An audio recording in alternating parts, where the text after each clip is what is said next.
E é com muita alegria que agora teremos o nosso tempo dedicado à reflexão sobre a Palavra de Deus, o nosso aprendizado a partir das Escrituras. E hoje vamos falar nesse tempo de Natal sobre a batalha entre o bem e o mal.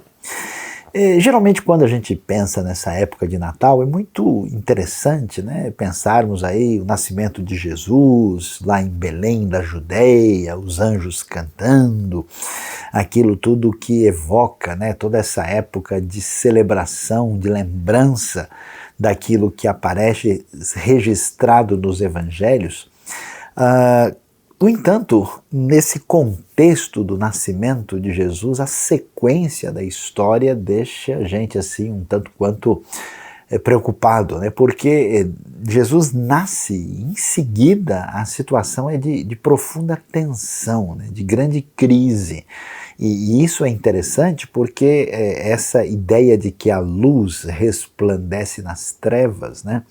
E nós vemos aí essa manifestação de esperança pela introdução da ação divina na história, que nos traz essa esperança, mas ao mesmo tempo ela causa assim uma espécie de burburinho intensificado, né? Uma espécie de tsunami de confronto entre forças do bem e do mal. E que é pertinente a essa realidade da expressão do reino de Deus num contexto de ruptura, de pecado, de distanciamento do Criador, e por isso a gente lê em Mateus capítulo 2, a partir do verso 13, algo que chama muito a nossa atenção, né? Diz o texto o seguinte: depois que partiram, um anjo do Senhor apareceu a José em sonho e lhe disse: levante-se, tome o menino e sua mãe e fuja para o Egito. Fique lá até que eu lhe diga, pois Herodes vai procurar o menino para matá-lo. Então ele se levantou, tomou o menino e sua mãe durante a noite e partiu para o Egito, onde ficou até a morte de Herodes. E assim se cumpriu o que o Senhor tinha dito pelo profeta: do Egito chamei o meu filho. Quando Herodes percebeu que havia sido enganado pelos magos, ficou furioso e ordenou que matassem todos os meninos de 2 anos para baixo em Belém e nas proximidades, de acordo com a informação que havia obtido dos magos. Então se cumpriu o que fora dito pelo profeta Jeremias: ouviu-se uma voz em Ramá, choro e grande lamentação, é Raquel que chora por seus filhos e recusa ser consolada porque já não existem. É curioso ver o que o texto bíblico nos apresenta, porque nós vemos um cenário onde aparentemente existe um domínio e um predomínio do mal, o que realmente mexe com a cabeça da gente até hoje, né? Quantas pessoas dizem: escuta, mas se Deus é Deus, se Deus é poderoso e Ele é tudo aquilo que a gente ouve falar, como é que a gente entende essa situação da predominância da maldade, do pecado e da crueldade e de tudo que a gente vê no mundo e no mundo de hoje, inclusive? Então na Bíblia nós vemos esse enfoque apresentado de maneira muito realista, e aqui nós estamos vendo na época do nascimento de Jesus, curiosamente, a gente tem uma época de auge de um dos impérios mais cruéis, mais poderosos e mais marcados por esse, digamos assim, domínio ante Deus, que é exatamente o Império Romano. Vale a pena lembrar, por exemplo, lá em Pérgamo, numa das 7 cartas da Ásia, você tem ali o que é chamado trono de Satanás, né, num ambiente onde você tem um altar dedicado a um deus greco-romano, e ali também depois se torna uma cidade de culto imperial muito significativo. Então esse elemento marca esse momento, e nós vamos ver a figura de Herodes, e é importante, você sabe que existem vários Herodes, e aqui nós temos o que é chamado Herodes o Grande, né, aquele homem de origem idumeia que formalmente se converte ao judaísmo, e ele é o representante do governo romano na terra de Israel, e alguém de muita habilidade, com muita capacidade de execução de diversos projetos, inclusive, curiosamente, até mesmo do Templo de Jerusalém. Esse é o grande Herodes, o poderoso, aquele que é o pai, o avô dos outros que virão na sequência, e ele representa, né, de certa forma, esse poder romano, e esse poder romano associado com o domínio indevido da terra de Israel nesse ambiente. Esse ambiente de domínio romano, de certa forma, do predomínio das trevas, ele é análogo àquilo que Israel experimenta na sua história.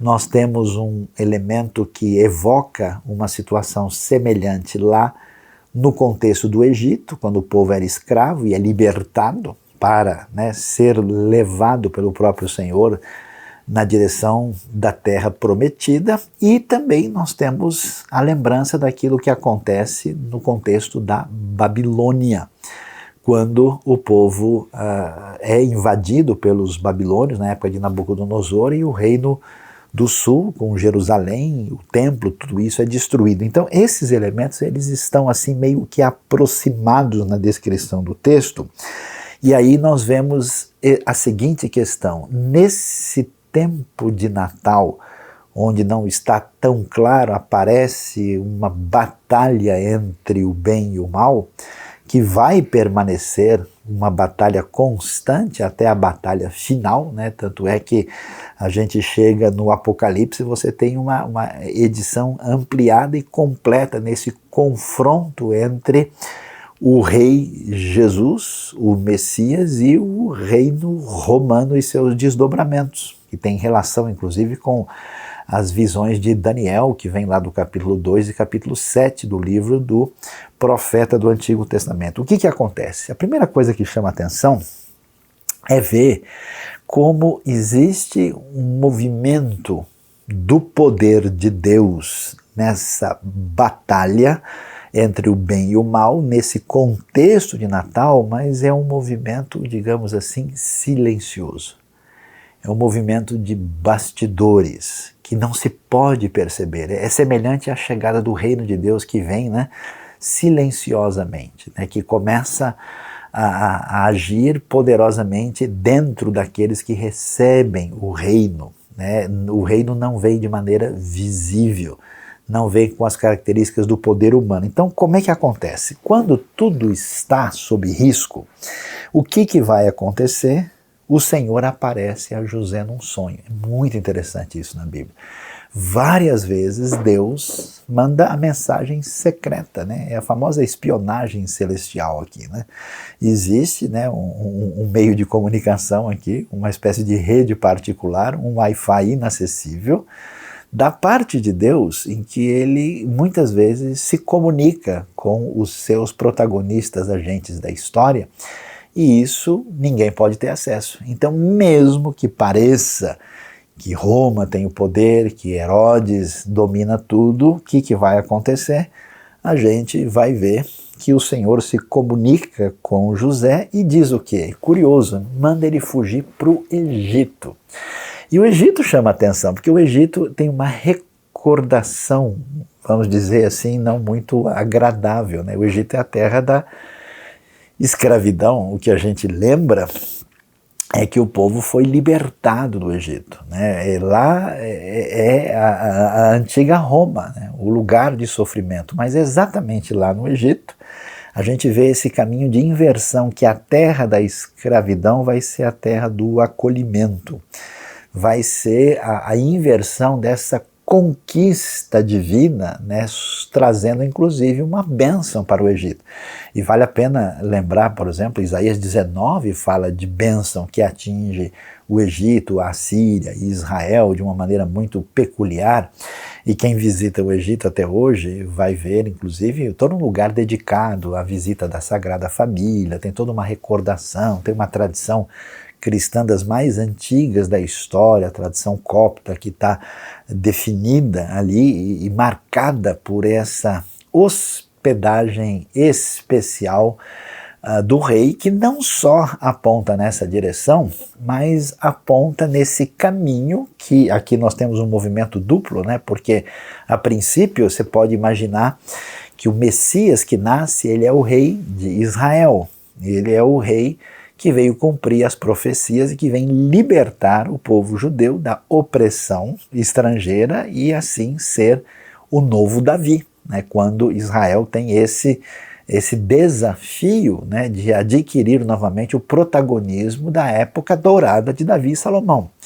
Mas o interessante é que a função sacerdotal de Israel não desaparece de cena. Portanto, a chegada do rei, ela evoca para nós essa ação de Deus, né, nessa batalha silenciosa, nesse ambiente de bastidores entre um sonho e uma visão, entre uma atuação não compreendida por parte dos poderosos, esse mover de Deus, né, que atinge o mundo no sentido macro, né, com os magos do Egito, os magos que visitam, né, o Messias nascido em Belém, e com a fuga para o Egito a gente tem esse movimento, né, da visão que atinge os astros e atinge a mente, né, de José, para que ele vá para o Egito. Você tem os magos que vêm do Oriente, muito certamente da região da Pérsia, para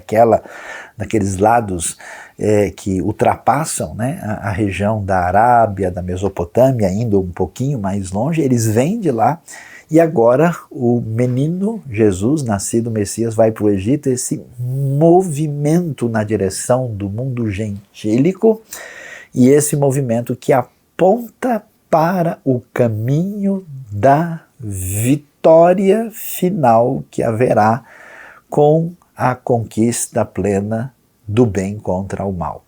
E muito interessante a gente ver isso, porque esse caráter universal do Evangelho, esse elemento que vai marcar essa expansão do reino de Deus com a chegada do Messias para atingir todos os povos e as nações, essa diretriz que marca o protagonismo da missão da proclamação do reino de Deus é muito significativo, e a gente vai vendo isso aqui, e a coisa acontece nesse cenário, né? Então José se levanta, toma o menino e a sua mãe durante a noite. É até curioso, né? Não tem o nome Jesus, não tem o nome José e não tem o nome Maria. Tudo é anônimo, é bem de noite mesmo, bem no escuro o negócio, né? E eles vão para o Egito. E lá se cumpre, né, aquilo que é chamado o tempo de Deus. Muito interessante, porque é uma coisa que deixa a gente meio perturbado às vezes, né, que a gente fala, puxa, mas por que Deus não age logo? Por que Deus não resolve esse problema agora?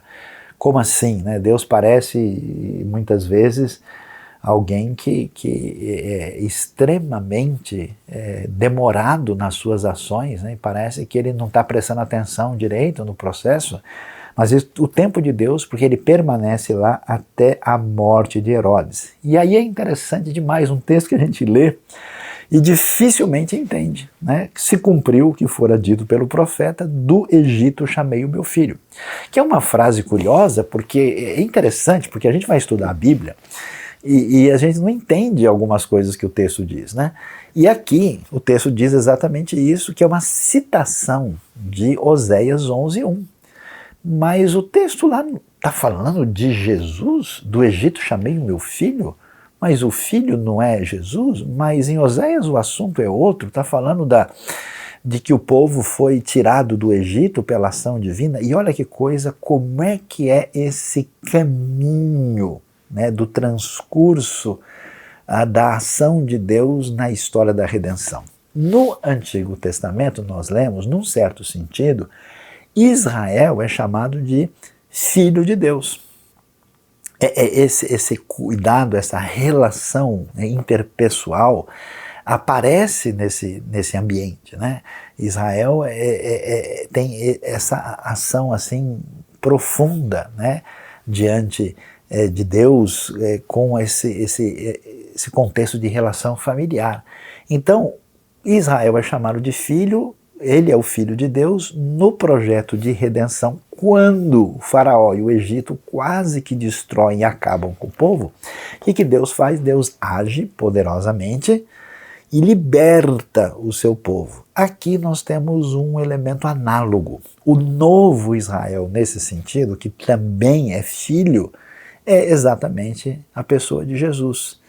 Assim como Israel tem essa função, né, sacerdotal e de proclamação, Jesus vai fazer isso na sua plenitude. Consequentemente, da mesma maneira que um dia o poder que representa a ação dominadora do mal quis destruir essa ação redentiva de Deus, acabando com o seu filho, que é Israel, da mesma maneira, analogamente, o poder agora representado pela força de ocupação de Roma na terra de Israel, o novo Egito, quer destruir o filho Jesus, interferindo, tentando interferir nessa história redentiva que a Bíblia conta. Por isso é que o texto aparece aqui, porque a analogia ela não é completa e total, ela é exatamente nesse aspecto em que o Filho de Deus representa a continuidade da ação de redenção na história que a gente celebra de maneira tão especial na ocasião do Natal. E aí o que vai acontecer? É muito interessante o que o texto vai dizer para nós, né? Herodes percebe, e aí é curioso, né, porque são exatamente os representantes dos gentios, dos povos, que trabalham de uma maneira subversiva para proteger aquele que é nascido, o menino Jesus, que é o grande rei. Tanto é que os magos, que de novo, o serviço secreto divino continua funcionando, os magos são avisados, são advertidos, né, que eles não deveriam voltar a Herodes.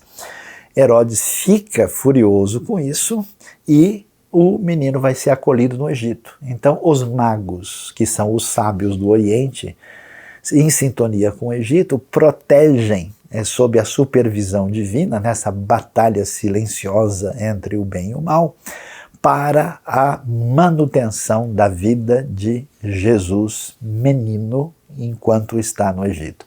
Agora o que acontece? A batalha é intensificada. As coisas se complicam, porque Herodes, tendo ficado furioso, e aqui é uma coisa interessante, difícil de digerir, de lidar, mas uma realidade que aparece nessa situação de conflito, Herodes percebe isso e acaba então ordenando, né, a morte de todos os meninos de 2 anos para baixo em Belém, nas proximidades.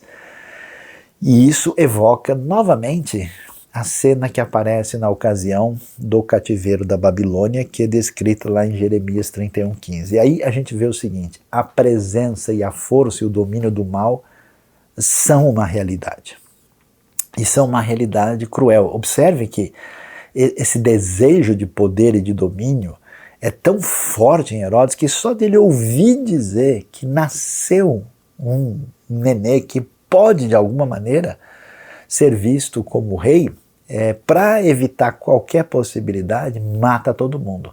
É interessante ver, né, essa obsessão pelo poder, a destruição do valor daqueles que são dominados, a destruição do valor da vida humana, e esse massacre de inocentes chama atenção e ele tem paralelos. Que paralelos? Lembre-se, o que aconteceu na época de Moisés no Egito não foi a mesma coisa? Né? Matar todos os meninos, quer dizer, evitar todo tipo de resistência do bem contra o mal. E da mesma maneira aqui a gente ouve, né, uma citação que lembra a época patriarcal, porque menciona Raquel, que é representativamente trazida na época do cativeiro da Babilônia, chorando por aquilo que acontece com Judá, né? Ouve-se uma voz em Ramá. Ramá é um vilarejo nas proximidades, um pouquinho ao norte de Jerusalém. Há um grande choro, lamentação, porque ela chora por seus filhos e recusa ser consolada porque já não existe. Ou seja, um cenário difícil e duro. A presença da maldade, do mundo ante-Deus, do desejo absurdo por controle, de atitude de destruição do valor humano, né? Tudo isso, de fato, não nos deixa tranquilos diante da realidade de que a maldade que impera no mundo vai fazer com que a gente conviva com essas situações de profunda crueldade e realidade que aparecem aqui nesse cataclisma da luta contra o bem e o mal. Por isso que é importante a gente lembrar que é necessário que haja de fato justiça divina na vida pós-morte, porque, meus queridos, é muita crueldade, é muito absurdo a sede de poder, de domínio que está presente nos ambientes humanos em que os valores e as referências das diretrizes divinas são deixadas de lado, e essa obsessão, né, por um endeusamento de muitas lideranças tem levado a cada postura a genocídios na história humana, que simplesmente é uma coisa horrível. E isso se destaca exatamente nesse irromper da luz nas trevas, nesse contexto que nós temos aí e que a gente lembra na época de Natal e lembra do nascimento de Jesus e todo esse ambiente problemático que surge nessa sequência. E aí o que é que a gente vê? Depois que Herodes morreu, de novo um anjo do Senhor apareceu em sonho a José no Egito e disse: levante-se, tome o menino e sua mãe, vá para a terra de Israel, pois estão mortos os que procuravam tirar a vida do menino. É muito interessante esse texto. Por quê? Porque, de fato, a gente tem um histórico de batalhas dolorido. E é um mistério. Por que Deus permite essas coisas? Por que na sua soberania, sabedoria, Deus não abrevia e tira todo o sofrimento de cena? De qualquer maneira, essa situação tem dois caminhos de entendimento. Uma é que o juízo pleno de Deus e a recompensa de tudo que envolve essa relação entre o bem e o mal se dará na vida eterna na sua plenitude.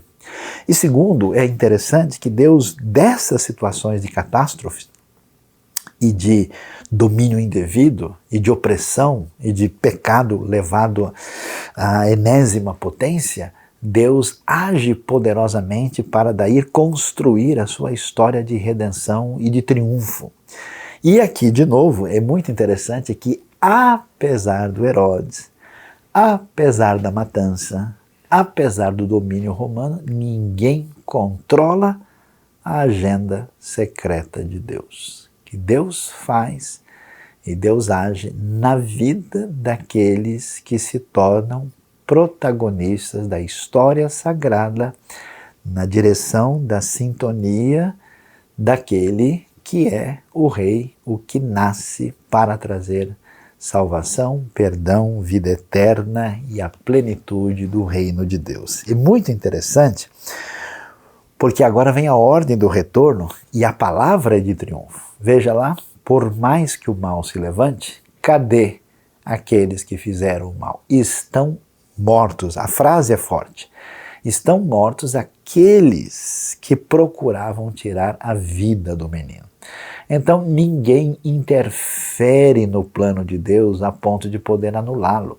Essa perspectiva do poder, da soberania e da condução de Deus na história, ela se comprova exatamente pela a manutenção, por exemplo, do povo de Israel através dos séculos e milênios. Ela se comprova pela presença e vitória do Evangelho, pela expansão, pela conquista, porque não tem lógica, nem a manutenção do povo judeu e nem o crescimento do Evangelho do Reino de Deus na história. Tudo, vamos assim dizer, era para dar errado. Quando você olha o cenário, você só vê Herodes, Império Romano, Egito e Babilônia. No entanto, Deus age poderosamente e de maneira triunfante, de maneira especial. Inclusive, a história fica até pior, porque você não tem apenas Babilônia, Egito e Roma. Você tem as pessoas de dentro, você tem os Herodes, você tem o Caifás, você tem Judas, você tem as pessoas dentro do próprio contexto do povo de Deus que são aliados das forças do mal e agem de uma maneira a prejudicar a própria caminhada na fé. Apesar disso, Deus estende a mão de apoio a Jesus Maria e José. Ele tem o domínio sobre o Egito, sobre a terra dos sábios magos que vêm do Oriente e sobre a terra de Israel, porque ele é o Senhor que tem domínio total nesse confronto de batalha entre o bem e o mal. E o texto então diz que ele se levantou, tomou o menino, sua mãe, foi para a terra de Israel, mas ao ouvir que Arquelau estava reinando na Judéia, em lugar de seu pai Herodes, teve medo de ir para lá. Herodes morre e os seus filhos vão ali dividir a região em 4 partes e Herodes Arquelau está no domínio da Judéia, né, ali perto de Jerusalém, perto de Belém, que seria um lugar, digamos, mais promissor para se viver do ponto de vista econômico, mas a situação é de ameaça maior. Então, o que acontece? Adivinha? Mais uma vez, serviço secreto em operação, Deus no controle da situação. Tendo sido avisado em sonho, retirou-se para a região da Galileia. E aí é muito interessante a gente ver o que acontece, porque a Galileia, a gente pode assim dizer, é um lugar meio que limítrofe assim entre o que a gente pode chamar do mundo judaico e o mundo gentílico. A gente vai ter a referência, por exemplo, de Galileia, lembrando o texto que vem de Isaías, que é chamada Galileia dos gentios. Há evidências, né, de que naquela região que, vamos assim dizer, religiosamente não é tão importante, que nessa região nós temos uma presença gentílica, nós temos uma realidade, digamos assim, mais descuidada da fé, diferentemente daqueles que estão em Jerusalém, né? É interessante, por exemplo, que às vezes você lê algumas coisas no Novo Testamento em que fala, por exemplo, sobre os judeus, né? E você pensa que está falando dos judeus como um todo. É possível que alguns desses textos estão falando dos judeus no sentido dos que estão na Judéia, diferentemente dos que são galileus, que vêm da Galileia. Então, às vezes, judeu é da Judéia e galileu da Galileia. E os dois grupos estão dentro do povo de Israel, digamos assim, sendo colocados numa situação de conflito. E aí é curioso como é que funciona essa batalha entre o bem e o mal na estratégia desse Deus poderoso que tem o controle total, mas de uma maneira que a gente, às vezes, não recebe nenhum sinal. E aqui é curioso, porque ele vai se deslocar para essa região que a gente não imaginaria que teria qualquer elemento de reinado. Como assim? Alguém que nasceu para ser rei? Alguém que em Belém da Judéia recebe a notícia e a visita e da chegada dos magos que vêm trazer uma adoração com ouro, incenso e mirra? Como assim é esse que é refugiado na terra dos poderosos antigos faraós no Egito? Ele tem que ir para Jerusalém, ele tem que ir para o lugar central, ou no máximo para Cesareia Marítima, para mostrar que ele vai tomar o poder dos romanos. Não, ele vai para Galileia. E também não é um lugar nada sagrado, longe do templo de Jerusalém, longe do lugar que Deus escolheu para colocar ali o seu nome, longe do lugar sagrado de tudo, do Monte Santo do Senhor, o Monte Moriá, o Monte do Templo, onde acontece a adoração, onde todo mundo vai pelo menos 3 vezes por ano para ali celebrar o Senhor. O que a gente vê nesse cenário? A gente vê Jesus indo para Nazaré. Peraí, vamos conversar sério aí, né? Se a gente já acha que Galileia não é muita coisa, há Galileias e Galileios, né? Vamos para Galileia? Vamos. Vamos para onde? Vamos para Tiberíades, né? Tá certo, Tiberíades é uma cidade que se desenvolve mais, assim, né, na sua caminhada, mas assim, vamos para a cidade mais importante, vamos para um lugar mais representativo. Não, Tiberíades nem aparece assim, no Novo Testamento com qualquer destaque como sendo uma cidade, né? Cidade edificada aí na época em honra ao imperador Tibério, né? Então, onde a gente vai? Vamos assim para o lugar mais cheio de vida, né? Ali, junto à beira do Mar da Galileia. Aliás, é lá que Jesus vai fazer o seu ministério, mas não. Jesus vai para o lugar mais inesperado possível.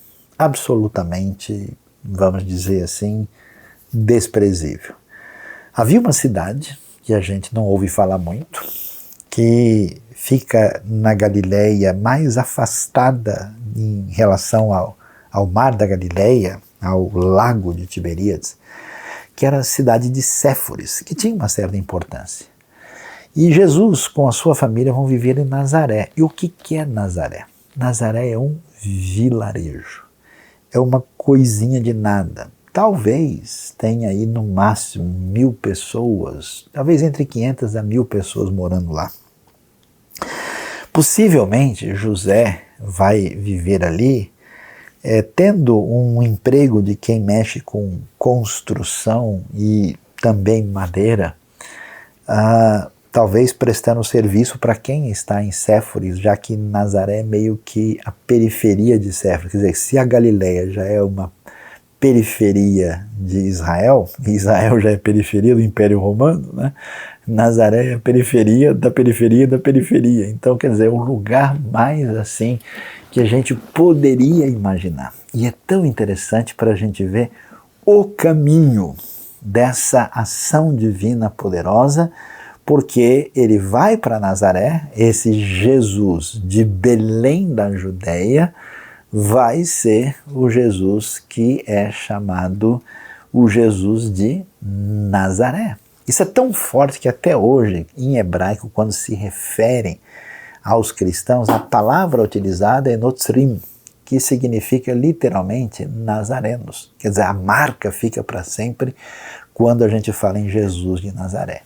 Mas que história é essa de Jesus de Nazaré? O texto vai dizer para a gente que ele foi chamado de Nazareno para que se cumprisse o que fora dito pelos profetas, ele será chamado Nazareno.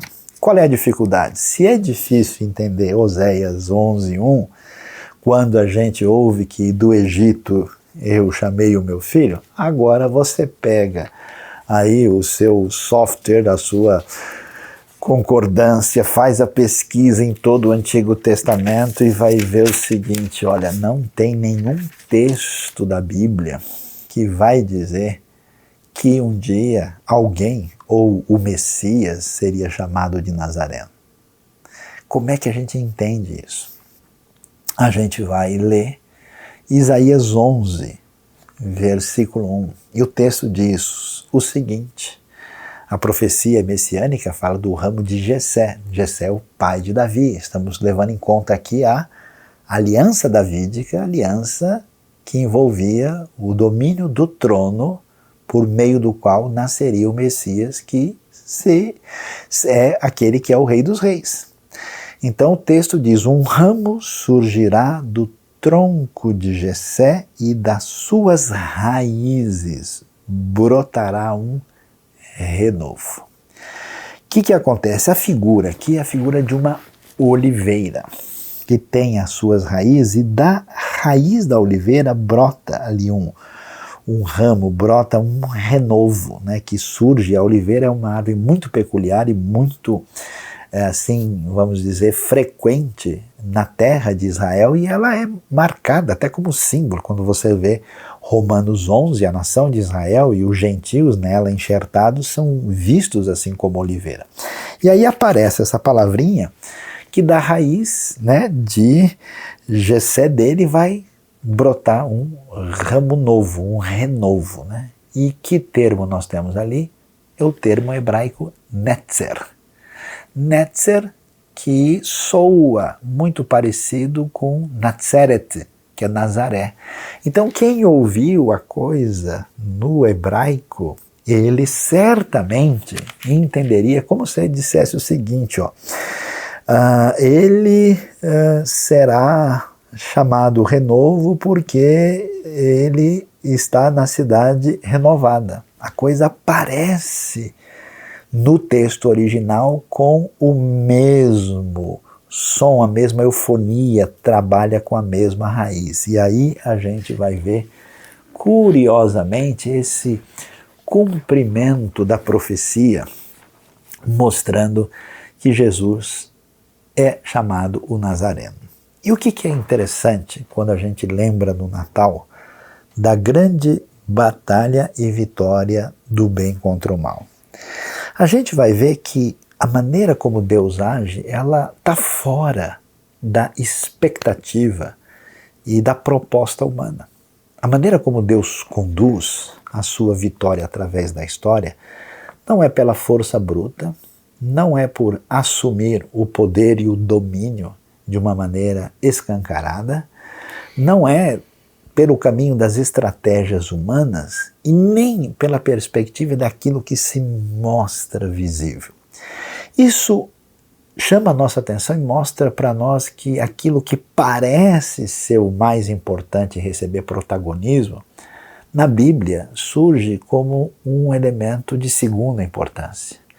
Que Deus está dizendo que aquilo que Ele faz tem grande mudança, impacto e relevância quando acontece dentro de nós, fora do cenário humano, pela intervenção divina e, na maior parte das vezes, nos contextos mais singelos, pouco representativos e até mesmo desprezíveis. É curioso que aquele que vem reinar não desce do céu triunfantemente. Nasce como um bebê. Quando nasce, não vai estar num ambiente principesco, extraordinário, não. Vai estar numa manjedoura, junto de animais de carga, numa situação de não ter hospedaria. Vai nascer num vilarejo, tem a sua vida ameaçada. Vai se refugiar num país estrangeiro que representa a história da opressão. Todos os movimentos assim do tabuleiro de xadrez da redenção divina se dão por jogadas secretas que os poderosos não têm acesso. De modo que José se movimenta para o Egito, volta para a terra de Israel, vai parar na Galileia, tudo pela determinação secreta de Deus e no tempo de Deus. Por isso, o povo de Deus precisa deixar de ser desesperado.